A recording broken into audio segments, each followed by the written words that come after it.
Terima kasih atas kehadiran di kantor Kemenko Polhukam sore hari ini. Saya ingin menginformasikan bahwa baru saja jam 16.30 saya diterima oleh Presiden Republik Indonesia Bapak Joko Widodo, dan saya menyampaikan permohonan berhenti sebagai Menko melalui sebuah surat yang isinya hanya 3 paragraf. Paragraf pertama, saya mengucapkan terima kasih Bapak Presiden telah mempercayai saya. Sejak 23 Oktober 2019 saya diangkat dengan penuh penghormatan beliau kepada saya dan penghormatan saya kepada beliau saat itu.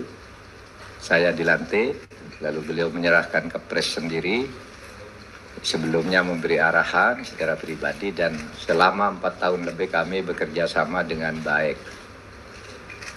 Itu ucapan terima kasih saya. Lalu yang kedua, oleh karena saya sekarang ikut kontestasi politik untuk melanjutkan estafeta kepemimpinan nasional yang harus terus berjalan, maka saya mohon berhenti.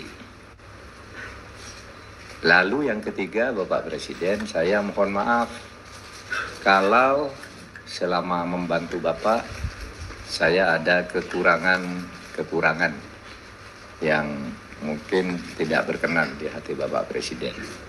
Jadi itu yang saya sampaikan. Jawaban Presiden, ya beliau juga waktu pertemuan tadi happy, beliau banyak bergurau, saya juga tersenyum, gembira, ya seperti teman lama lah. Beliau gembira, ya Pak Mahfud, saya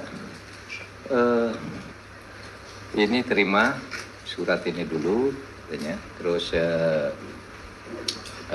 selama ini saya juga berterima kasih Pak Mahfud sudah membantu dan saya merasa terbantu itu. Kemudian saya juga minta maaf kalau ada saya keliru-keliru, jadi saling minta maaf. Itu budaya adiluhung Indonesia kan gitu, saling minta maaf, saling berterima kasih gitu. Nah, di luar itu saya menyampaikan substansi urusan Kemenko Polhukam yang sekarang sedang berjalan,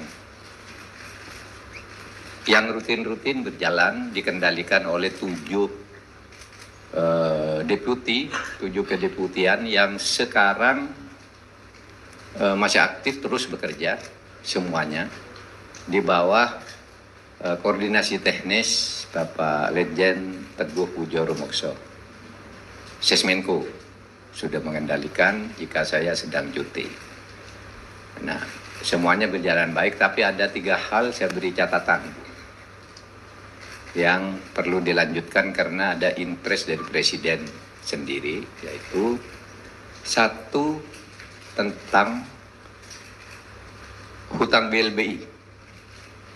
Saya katakan Bapak pernah memberi impres kepada kami untuk mulai menagih hutang tunggaan BLBI. Waktu itu jumlahnya 111 triliun, 110 triliun lebih, 111 triliun lah. Dalam 1,5 tahun kami bekerja, sekarang ini sudah terkumpul tagihan yang sudah ada di tangan kami sebesar 35,7 triliun. Yang kalau dihitung dengan persentase itu 31,8%.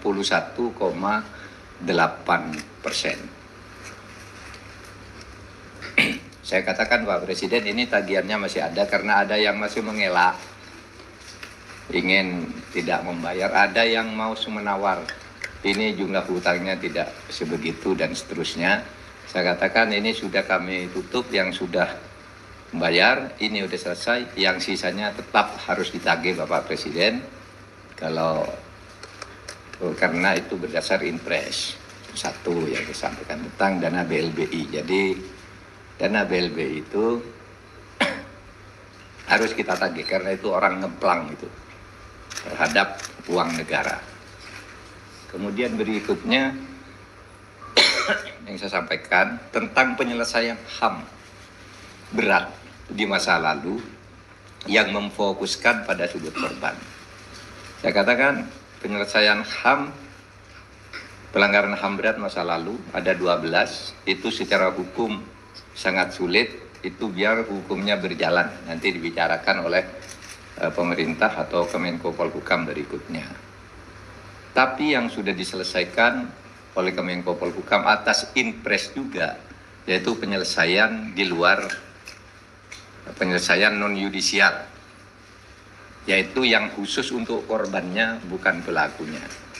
Saya katakan, Presiden, Perserikatan Bangsa-Bangsa kali ini, saya sudah belasan tahun tidak pernah memuji Indonesia, kali ini berpidato resmi menghargai pemerintah Indonesia yang telah melakukan langkah penyelesaian HAM dari sudut korban. Pelaku masih terus dicari, tapi korbannya disantuni lebih dulu. Itu resmi Dewan HAM PBB menyampaikan pidatonya, memberi penghargaan kepada Presiden Jokowi dari Republik Indonesia yang telah melangkah maju dalam penyelesaian HAM. Bahkan dalam 3 kali sidang HAM berturut-turut selama 3 tahun,